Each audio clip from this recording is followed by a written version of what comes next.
ہم کو روک نہ پائے گی جو حق کی راہ میں آئے گی، دیوار گرا دی جائے گی۔ ہم کو لیکن اسی حدیث کو امام طحاوی بھی لے کے ہیں شرح معانی الاثار کے اندر،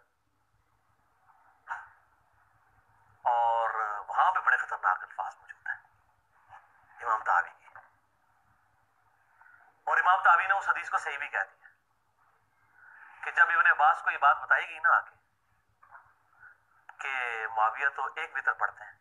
تو انہوں نے کہا اس گدھے سے پوچھو اس نے یہ طریقہ کہاں سے نکالا ہے۔ یہ الفاظ ہیں ابن عباس کے، اور امام طحاوی نے اس کی توثیق کی ہے۔ یہ میں اس لیے کہہ رہا ہوں کہ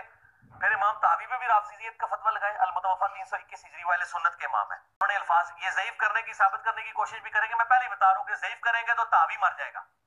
طحاوی نہیں پھر سنی رہتا، جب طحاوی نو بچاؤ گے تو پھر دوسری گل ٹھیک ہوئے گی، اور دوسری بات ہی ٹھیک ہے کہ ایک روایت امام طحاوی رحمۃ اللہ علیہ نے نقل کی ہے، وہ بڑی خطرناک روایت ہے،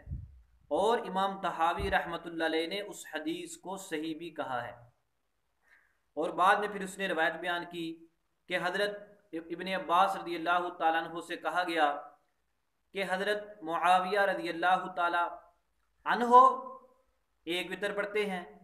حضرت ابن عباس رضی اللہ تعالیٰ عنہ نے کہا اس گدھے سے پوچھو اس نے یہ کہاں سے لیا ہے۔ حضرت امام طحاوی رحمۃ اللہ علیہ نے اس حدیث کو اپنی کتاب شرح معانی الاثار میں نقل کیا ہے،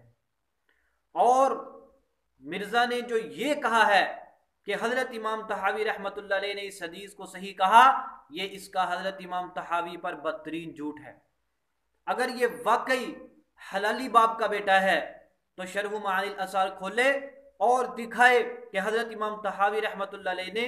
اس گدھے والی حدیث کو کہاں صحیح قرار دیا ہے، اور امام طحاوی نے اس کی توثیق کی ہے۔ یہ میں اس لیے کہہ رہا ہوں کہ پھر امام طحاوی پہ بھی رافضیت کا فتویٰ لگائے، المتوفیٰ 321 ہجری والے سنت کے امام ہیں۔ حضرت امام طحاوی رحمۃ اللہ علیہ پر اس نے جھوٹ بولا ہے حضرت امیر معاویہ رضی اللہ تعالیٰ عنہ کی دشمنی میں۔ آپ پڑھ جائیے شرح معانی الاثار، باب الوتر پڑھیں، اس حدیث کو پڑھیں، اس کا اگلا پچھلا متن پڑھیں، آپ کو بالکل بھی حضرت امام طحاوی رحمۃ اللہ علیہ کی تصحیح کہیں نظر نہیں آئے گی۔